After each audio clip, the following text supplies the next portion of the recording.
The Silence of the Lambs 1991.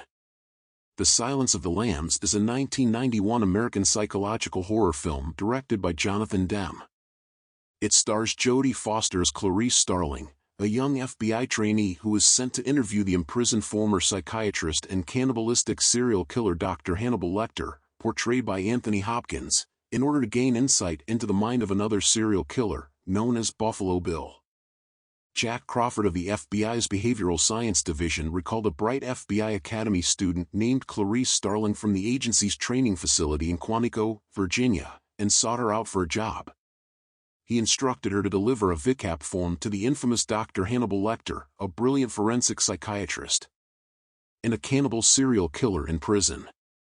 Starling visits Baltimore State Crime Hospital where Dr. Frederick Chilton guides him to Hannibal Lecter's wall after learning that the task involves pursuing the brutal serial killer Buffalo Bill.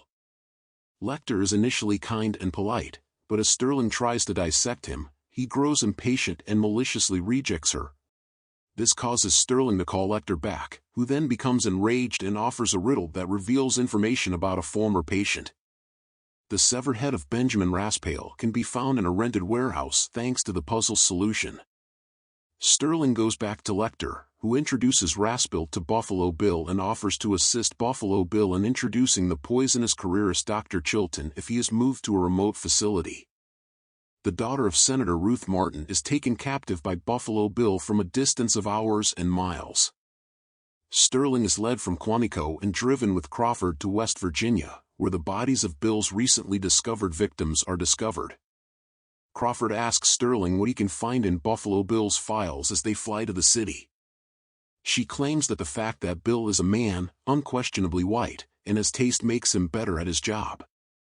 2 sizable diamond-shaped pieces of flesh have been torn from the victim's body. It is discovered when she is turned over for closer inspection. Starling notices this detail because Bill has already told Lecter about how he undressed the victim. In Quantico, the news of Catherine Martin's abduction had spread throughout the nation, so Crawford claimed that if Starling made a profile of Buffalo Bill and provided information to help save Catherine Martin, it would enable Hannibal Lecter to make a false offer promising a prison transfer. We provide detailed advice and recommendations about Buffalo Bill. Dr. Frederick Chilton, who is unaware of either Starling or Lecter, overhears the conversation and offers to transfer Lecter in exchange for his own deal after learning that Starling's deal is a fraud. Bill down, Buffalo. Senator Martin and her entourage of FBI agents and Justice Department officials agree, and after flying to Tennessee, Lecter tells them Buffalo Bill's real name, physical characteristics, and prior communications. In addition, he publicly mocked Martin and questioned him about nursing his daughter. For disclosing Buffalo Bill's identity, Martin orders Lecter to go back to Baltimore. As the investigation gets underway, Starling visits Lecter in his private cell in Tennessee District Court and confronts him about the false information he provided to the senator. Lecter declines Starling's requests and challenges her to complete the narrative centered on her most traumatic childhood memories. She then proceeded to tell her about her arrival at a relative's farm, her horror upon seeing lambs being killed, and her fruitless attempts to save the lambs before Starling. Lecter rejected her and left her with her case before she was led outside by security. He touched one of her fingers as she reached for the folder. Lecter escapes from his prison cell that evening. While the SWAT team searches the building for Lecter, the local police storm the floor and discover one guard barely alive and another who has been dismembered and tied like an angel to the bars in Lecter's cage. They take the survivors to the ambulance. After killing the paramedics and fleeing to the airport, the survivors in the ambulance flay their faces to reveal a disguised Hannibal Lecter when the team finds a body on the roof of an elevator car. When Starling learned of Lecter's escape, he went over her case file and, after studying Lecter's annotations, discovered what the first victim, Frederica Bimmel, knew in real life prior to killing Bill.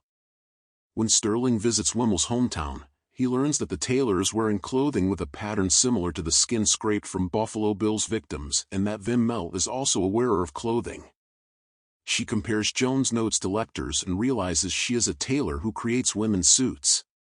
Hopkins discovers a man by the name of Jamie Gum and contacts Crawford, who is en route to make an arrest.